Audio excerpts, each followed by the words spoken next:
Hey guys, I hope everyone is doing well. Let's just make sure I got audio going, and I do. The video is going, and I do want to inform everybody that this is being recorded so that I can share this with um, other members that end up wanting to participate and learn all about this great news. So let's just take care of this little housekeeping and then we will get started. We'll give more people time to come in and join because we are almost at the hour. So yep, we'll give it just a few more minutes. Everybody just grab your favorite drink and get ready with your notepad and your pen.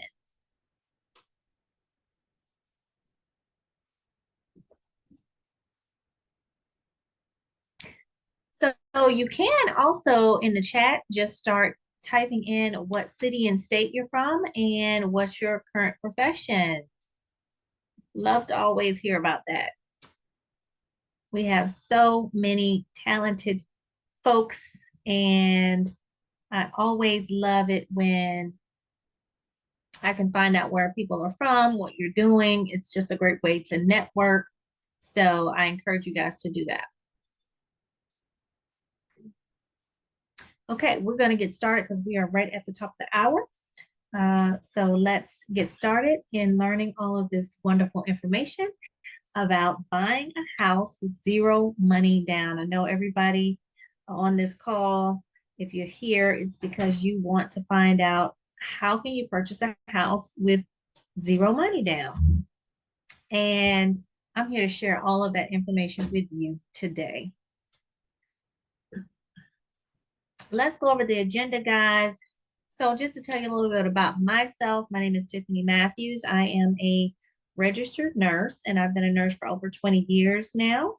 I am also a realtor because I have a passion for real estate and wealth generation for people who are looking to increase their wealth, share that with their family so that they can leave something and have a lineage to continue to grow and grow and grow. So I'm also a mother of two boys, and I try to instill everything that I'm telling you guys into them. I'm also a wife, and I've been married now for 20 plus years as well. In my industry, I meet so many people, and that's in the healthcare field, and of course, also in the real estate field, which is one of the reasons that I love those two professions because I get to meet so many people and help touch so many lives in such a positive way. So if you guys, I'm going to check the chat here because I know you all put a couple of um, information in here about where you all are from, and I'm always interested to see that. And I see some people from all over the globe, which is wonderful. I see a couple of realtors. I see a couple of investors on here. I see a couple of uh, people looking to get into real estate and be a realtor. I also see a lot of teachers and just a lot of folks on here also saying that they are ready and excited about learning about how they can purchase a house for zero money down. So the next thing on the agenda, we're going to talk about the importance of home ownership. We're also going to touch on a full understanding of what the buying process looks like. We're going to understand the importance of having good credit, the importance of a savings account, and we're also going to touch on all the resources that you'll be able to tap into and really maximize getting your house for zero down. Y'all, excuse me, my throat is a little dry today. And I do have some water sitting here. Let me take a sip. All right. And then lastly, we're going to talk about the importance of making sure that you connect yourself with a realtor because the realtor is going to have all those resources to help you navigate through everything. And of course, we'll have some Q&A at the end.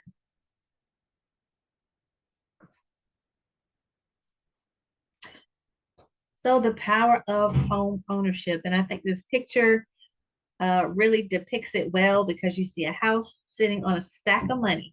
And home ownership is the key to wealth building. I am a strong believer in that. And we're going to talk about all the different ways that you can leverage your house so that you can build wealth for yourself and for your family. What is possible with home ownership? Keyword there, leverage. And I have the definition, guys. Leverage is to provide something such as a corporation or supplement something such as money with leverage. Also to enhance as it by supplying with financial leverage. To use or gain, to exploit. So this definition is basically saying that you can take a corporation, an asset, maybe even a house, and you can use that as leverage or supplement that for money or to gain money or to exploit money from it. And that's exactly what I'm going to teach you guys, what you can do with your house once you actually own a house, okay? So the possibilities with home ownership continue. Appreciation and equity. So as your house ages, you're going to see the value of the house appreciate. And as you continue to pay on your mortgage, you're going to see that you owe less and less on the house, which is going to create equity in the home for you. So to give you a good example, COVID was a massive opportunity for a lot of homeowners because their property values increased by, gosh, over 100%. So I worked with many people who purchased their homes for, I'm going to say an average of 150,000, and they were able to resell that property in a matter of a 2-year period during that COVID for 350,000. So you see the growth that a particular circumstance in our environment caused. But what that is appreciation in value and the growth to create equity. What we're going to do with your house once you own it is we're going to leverage your home with something called a HELOC, which is a home equity line of credit.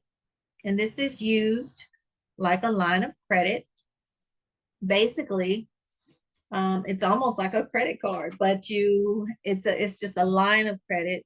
It's an imaginary credit card. The bank will issue you those funds that can sit in an account for you, and you can utilize those funds for whatever you need. Now, granted, you are paying back on a monthly basis, just like a credit card, those whatever the minimum payment is. But the point is, the point is that you're able to leverage your house with the equity that you have in it to get a line of credit. And you may use this for college tuition. You may use this for home improvements.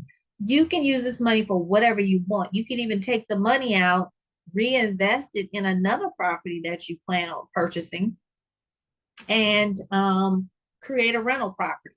So it's just limitless what you can do with this money. You can also take the money and pay a large chunk on your mortgage. I have known cases where people do that as well. But it's a little tricky with that because, again, it's like a line of credit. So you do have to pay those funds back. Some people just take their whole check and roll it into that equity line of credit, and they use that equity line of credit like their money or their cash flow for the 2 weeks or the month, whatever their pay cycle is.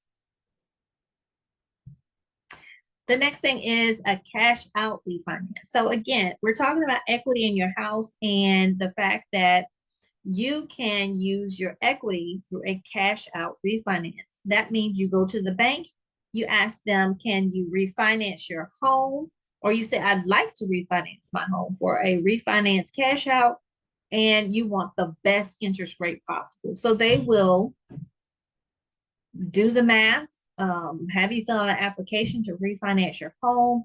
Hopefully you get a wonderful interest rate. They're going to say, okay, we can refinance the house for 500,000. You owed 300,000, let's just say, to make the math easy. And that means you have a difference of 200,000 that you will be paid or cash out in, after you refinance the house for 500,000. So you can take that money because you've had growth and value increase in your property. Take that 200,000 and do whatever it is that you would like to do with it. Again, you could repurchase another property. You could use it for college. You could take a vacation. You could do home improvements, whatever it is that you want to do with that money. Another thing that you can do with your home, how you can leverage it, is through a multi-unit home. So you can use, maybe you've refinanced, maybe you can add onto your home to create a separate unit that has a separate entrance to create a multi-unit home. Use that to rent out that space. So you have the piece that you live in, and then you have the separate piece that you're renting out, or you're using it as an Airbnb, or maybe it's a mother-in-law en suite. Maybe it's for the kids who are out of college. They don't have their own home, but you're renting out a little space that they can utilize attached to your home. Rental property. Obviously, we've talked about the multi-unit, but you can also sell your property. Not sell your property, excuse me. I'm speaking too soon. That's next. But you can actually take your property and you can rent it out. And that is passive income for you. It's also a good tax write-off too. You can utilize your home or that space for an Airbnb, and that has become very popular and very lucrative here recently in the last couple of years. To again, I mentioned renting out a space for an Airbnb piece, or you can rent the whole thing out as for an Airbnb. Generational wealth. This is the other way that you can create and use the leverage in your home to pass down all the appreciation over the years to your children. Doesn't mean you have to live in that house forever. You can still hold the house, rent it out to someone. But when you pass away, or even before you pass away, maybe at a certain age, you say, hey, I'm going to give this to my children so that they can utilize it and either sell it, take the money, or they can hold on to it to create cash flow for themselves.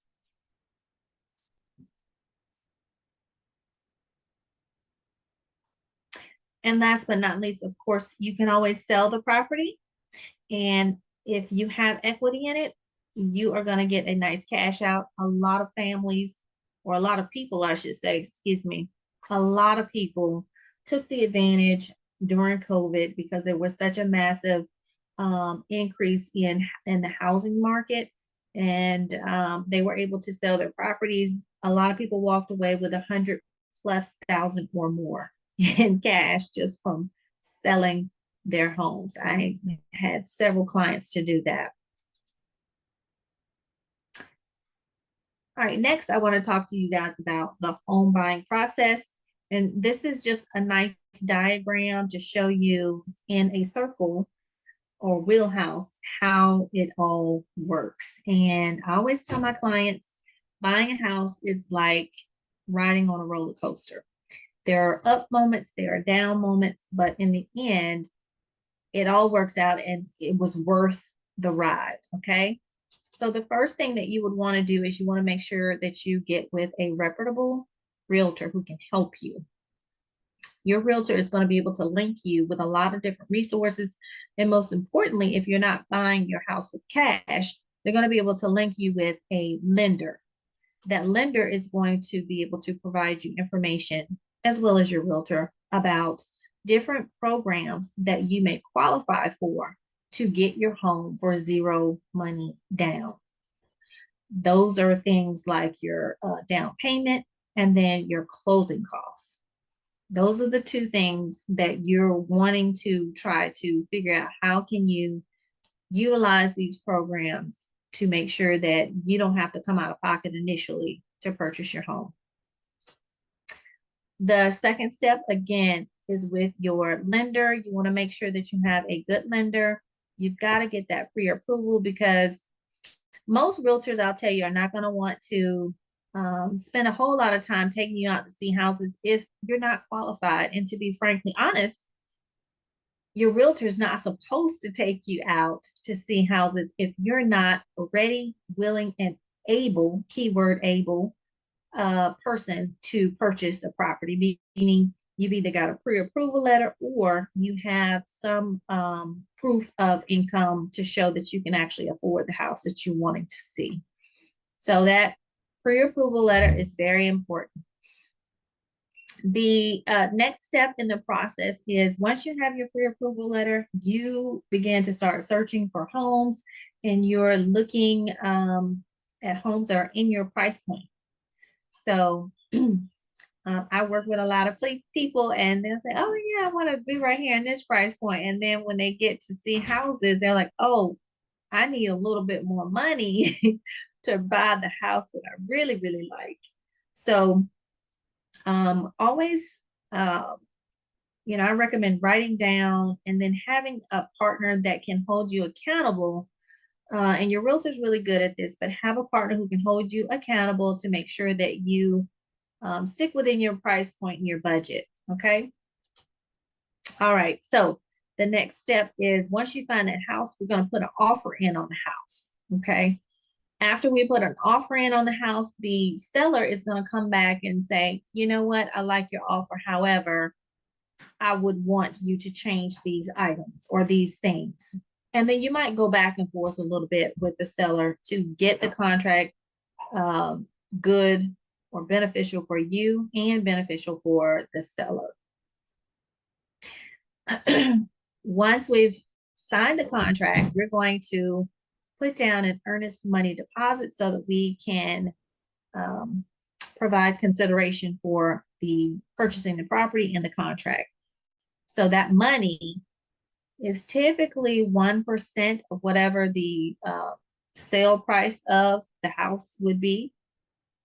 But that money is usually going to be held in an escrow account by either your brokerage, or it's going to be held in an escrow account by the title company.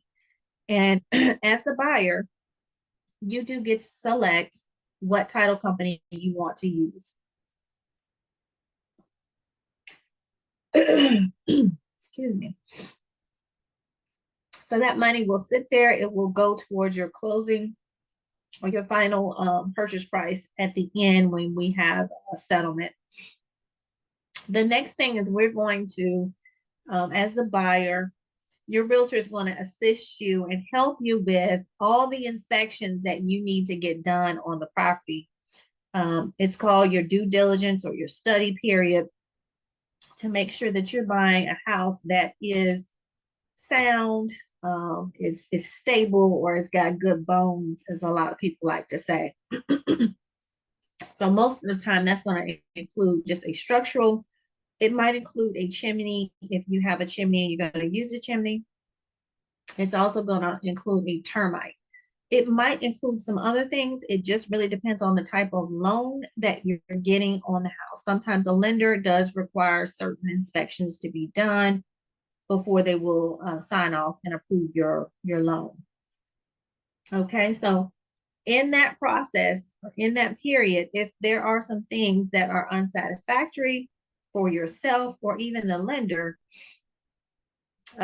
because let me back up. So the lender is going to also do their own inspection. They're going to do what's called an appraisal on the property.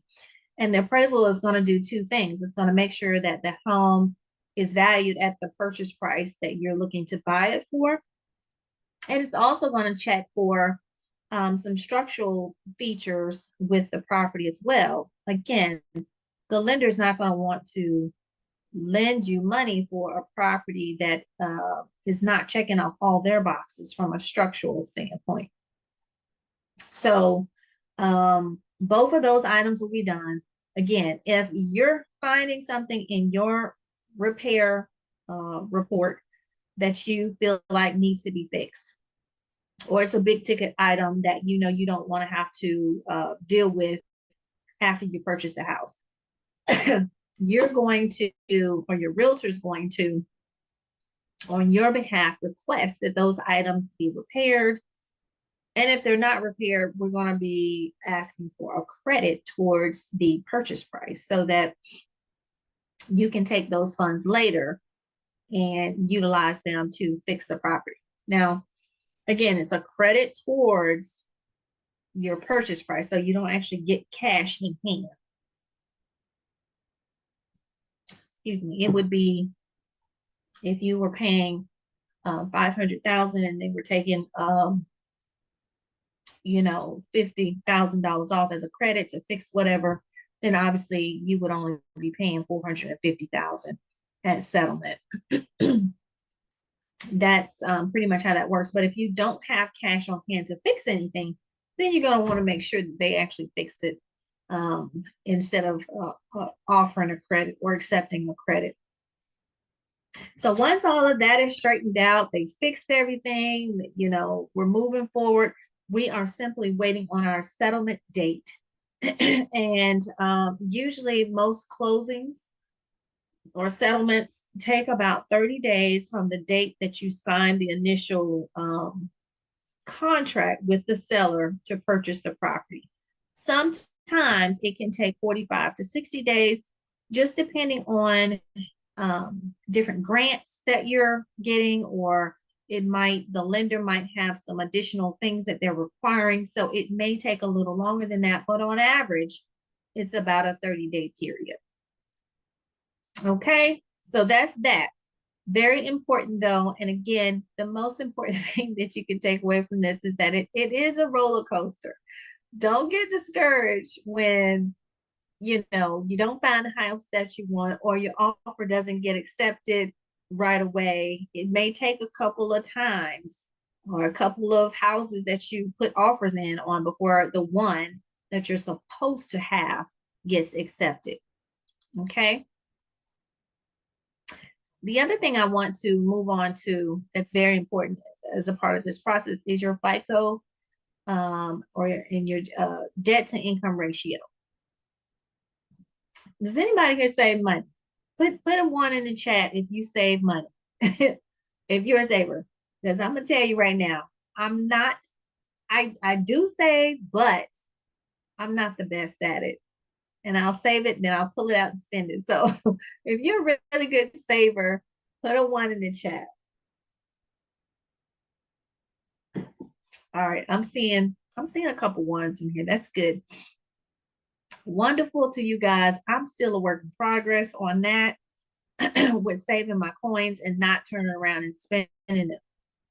But saving is very important.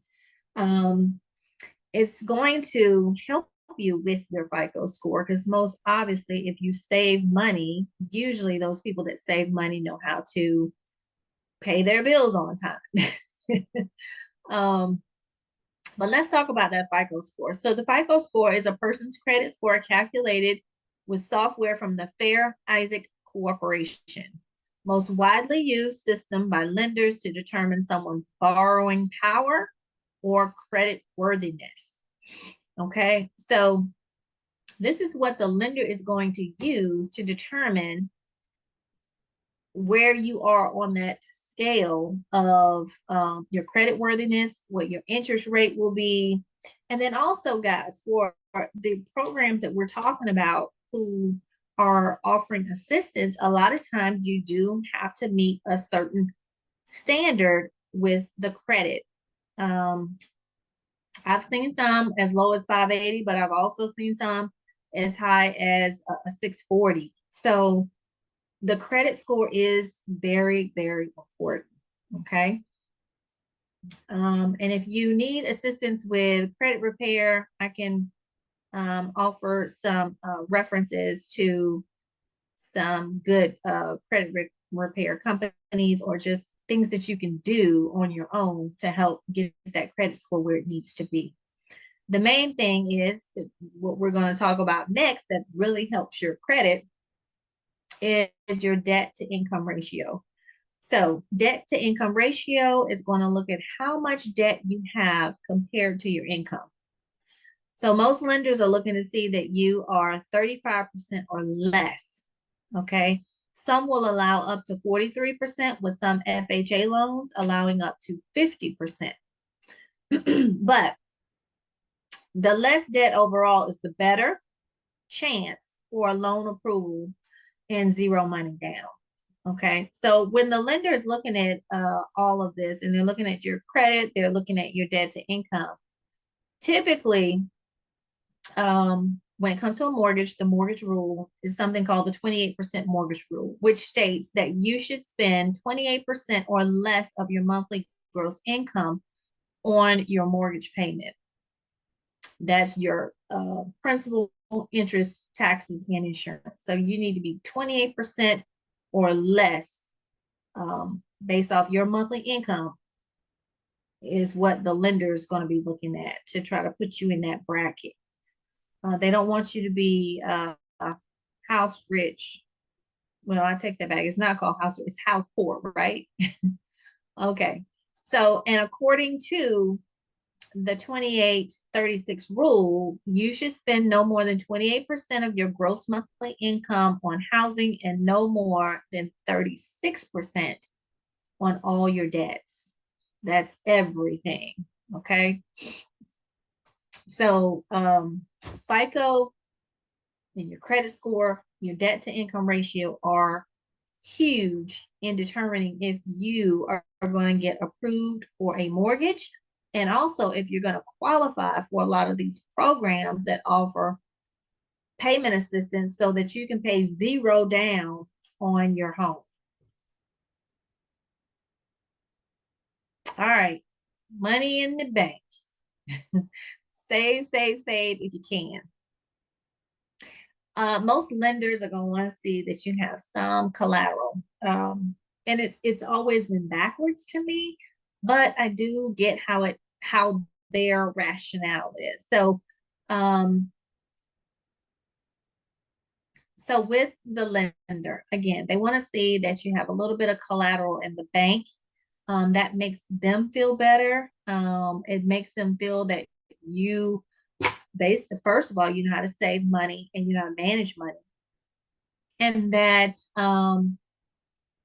you know, you're responsible enough, and more than likely you will also be paying your mortgage on time and won't miss payments or overspend in another area that you can't afford to pay your mortgage payment. So yes, save, save, save. And also I just want to point out that most grants and lending programs have a certain criteria for approval. So showing them that you can save increases your likelihood to be approved. Now, granted, guys, if you have $50,000 to $100,000 in the bank, then they're more than likely gonna say, well, you probably don't need one of these grant programs because you already have enough money saved in your bank. So just keep that in mind too. It is a balance with these programs that offer payment assistance.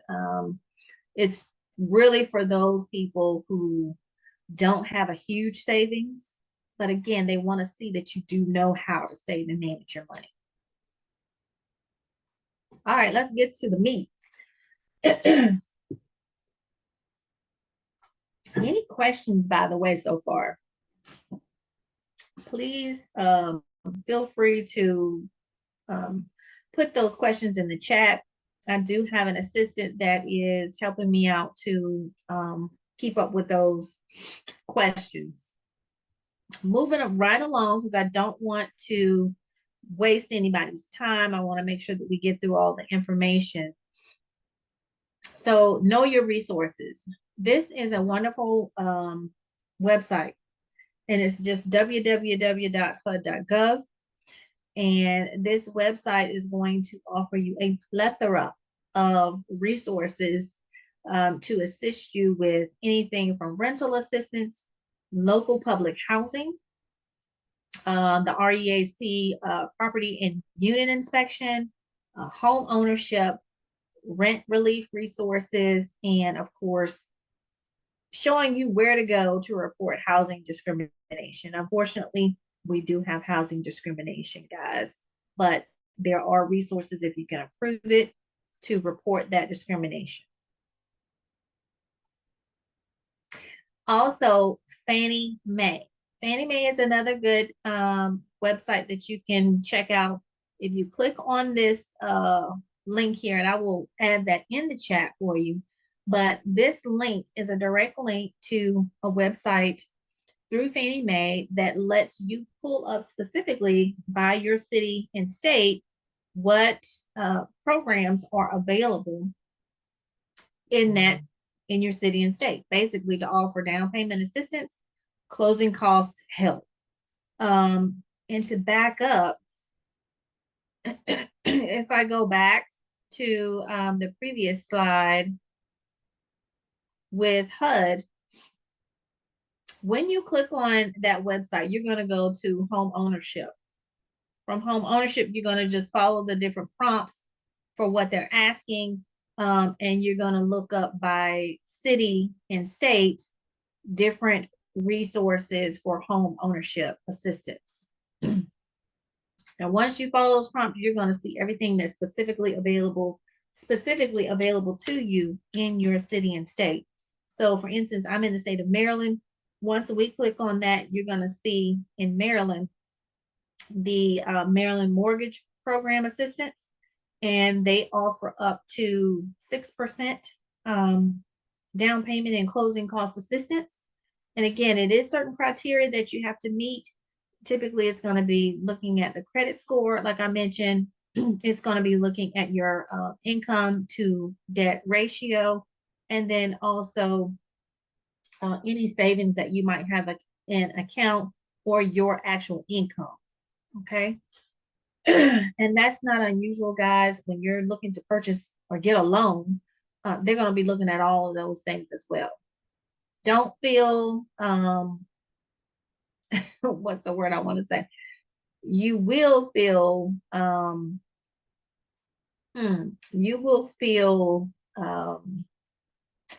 I want to use that word. You will feel interrogated after you've dealt with the lender and all of the questions that they're going to ask you, all the resources and information into your personal finances that they're going to be asking you. So don't get offended. They do it to everybody.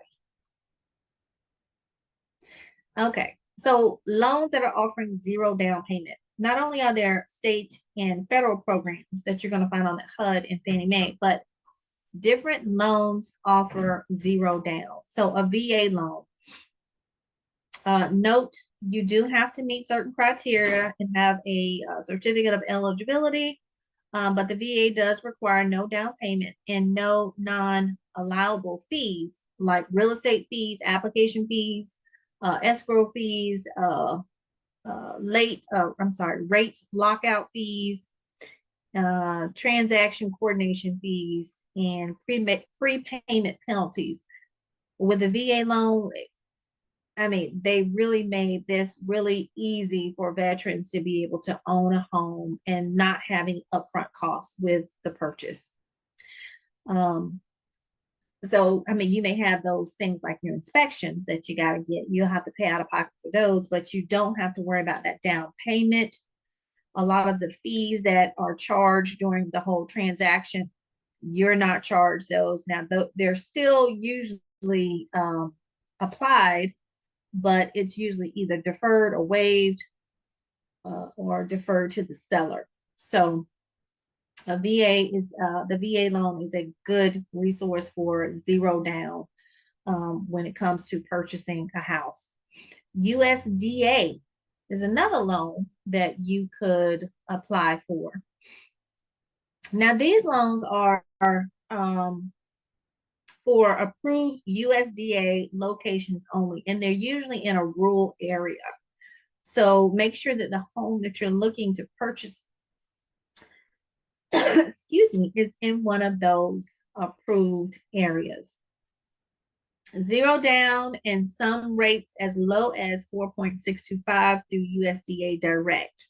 So if you go directly through USDA and not through the lender to use a USDA, then you can get an interest rate as low as that, potentially. Okay, don't hold me to that or promise me to that. These are just resources for you all to be able to get into gear and get that house for zero down. Okay.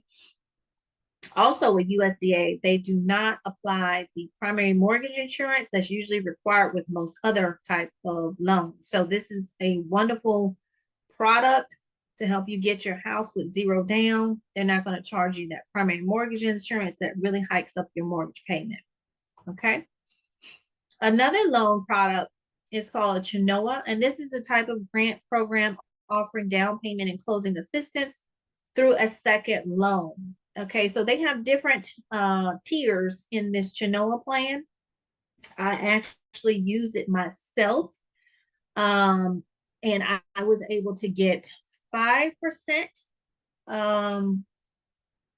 help that went towards my down payment and my closing cost. Okay. Now the tier that I decided to choose was I chose the second mortgage, which allowed me to have a second mortgage that I would pay over the course of 30 years or pay it off early if I want to pay it off early. There's another tier that you could do one where the second mortgage is in the form of, well, not, it's not a grant, but it's going to be debt free after a 5-year period. So if you stay in the home for 5 years, then the loan is paid off on its own. That second piece that covered your down payment and your closing costs. Okay. It would be free money, y'all, free money to stay on the property for 5 years. Now, if you did not want to stay on the property for 5 years, then obviously once you sold the property, any proceeds would go to paying back the amount that they lent you for your down payment and your closing costs. Okay, so if that 6% totaled $13,000, then $13,000 from your proceeds would go back to paying them back. But it's still a win-win because if you don't have the funds up front now to get in a house, you just want to get in there right now. And then if you decide to move later, you sell your house, you've got some equity in the house, and you just pay those proceeds off. But hey, if you stay in the house for 5 years, like most people do, then it is paid off in full and you don't have to worry about it. You just have the first mortgage that you would be paying for. Okay. How many people are finding this information helpful? If so, throw me a dollar sign. Throw me a dollar sign in the chat. Okay. This is really some good information that I'm on my second house, y'all.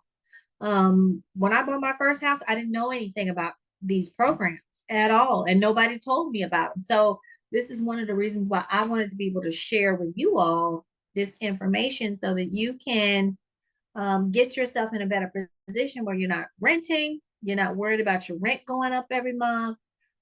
You're not having to worry about hassling somebody to come fix something, or you have a slum landlord who is just trash, not really taking care of his or her property. So these are great resources. The next way to pay zero down is what's through a first and second mortgage. And basically you go to your lender, you say, hey, I'm looking for zero down. Do you have a first and second mortgage product that I can qualify for? And they're going to find that first and second mortgage program for you that would cover, again, the second part is going to cover your down payment and your closing costs. And I'll tell you guys, typically, I hadn't mentioned this before, but your down payment for an FHA is 3.5%. If you're going for a conventional loan, That conventional loan usually is anywhere from 3 to 10%. Now, however, if you, well, that's what it's going to be for a first time home buyer. If you're a second time home buyer and you're purchasing your second home, then usually the conventional, it's going to be a 20% down payment. Okay. Also, let me just mention most of these programs are geared toward first time home buyers. Not to say that some of them don't offer something for second time home buyers, but most of them are geared for a first time home buyer. Okay. The other thing that you can request is something called a lender's credit. Now, the lender's credit is helpful in the fact that it can really help you more so with your closing costs.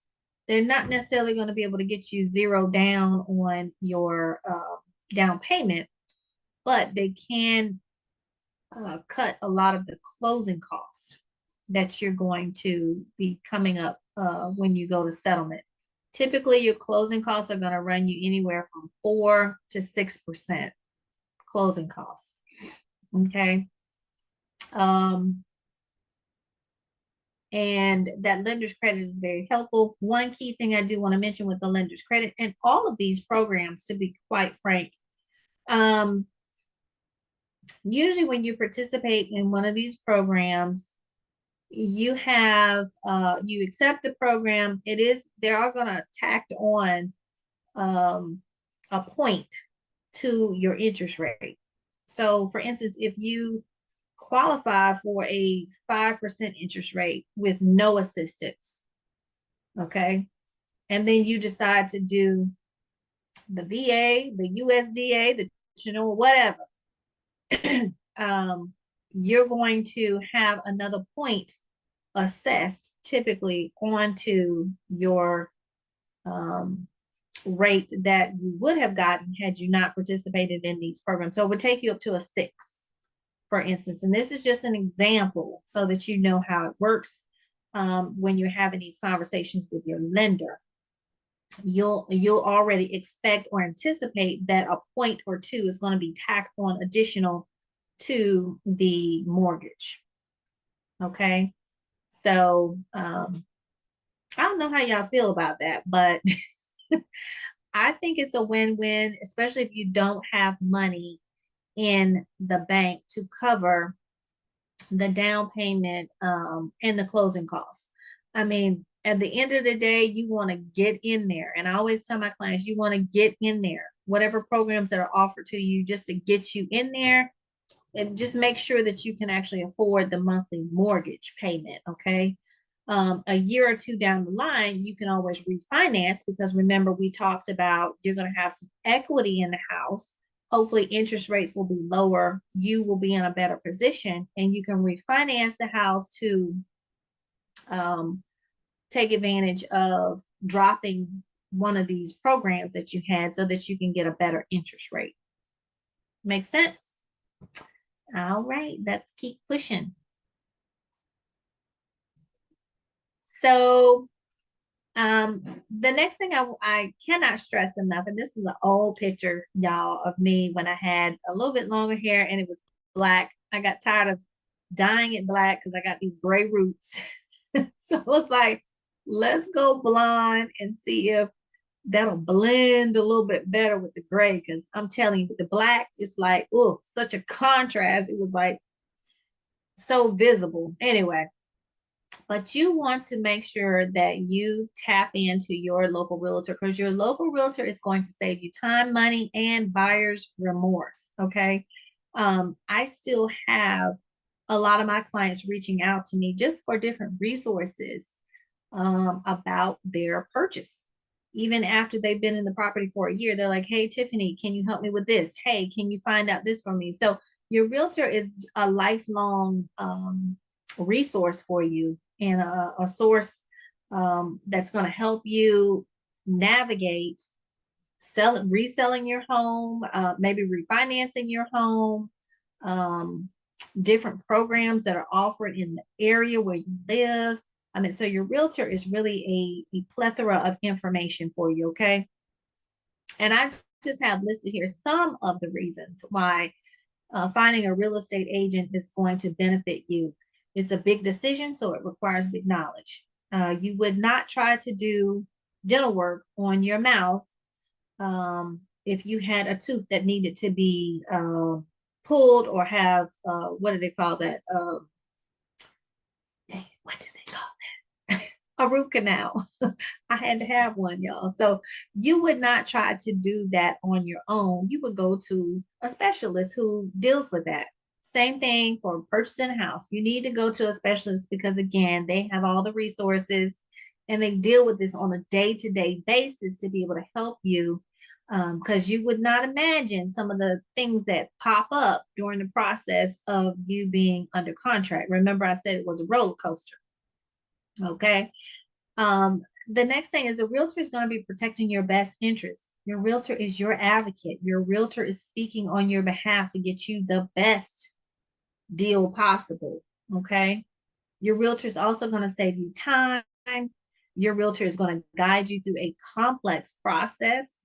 And your realtor has negotiating skills to be able to get that price point down as low as possible for you.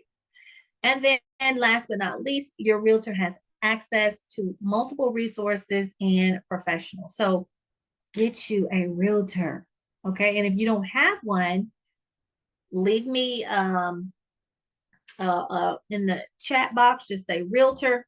And then I will be following back up with you to get you linked up with a realtor in your area. Okay. I have got a little fly buzzing around here. I don't know how it got in here, but I got a fly. Excuse me if you see me doing this. I'm not crazy. Got a fly. All right.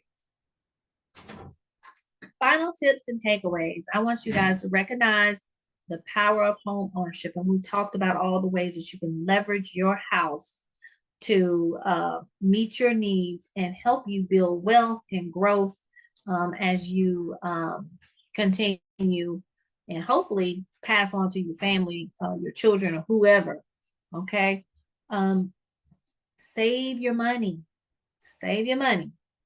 Maintain a credit score of 600 or higher. Get you a realtor. Utilize that link I told you, HUD.gov. Also go to yourhome.fanniemae.com.